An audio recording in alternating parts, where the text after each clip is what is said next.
মাত্র 8 minute journey করে চট্টগ্রাম পতেঙ্গা সমুদ্র সৈকত থেকে চলে আসলাম চট্টগ্রাম কর্ণফুলী নেভাল এয়ারপোর্টের সামনে।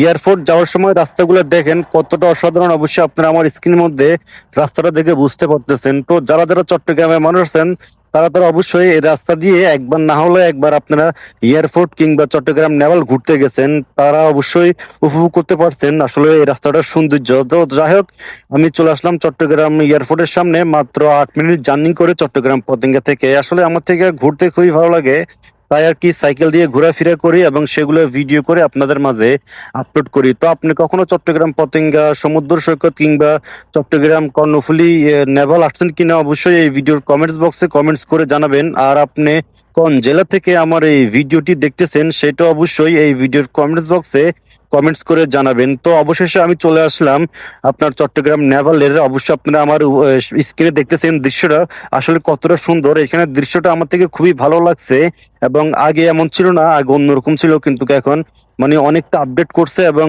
রাস্তাঘাট গুলো এখন কাজ চলতেছে এবং খুবই সৌন্দর্য করতেছে। অবশ্যই আপনারা যারা যারা আসেন নাই তারা তারা এসে ঘুরে যাবেন।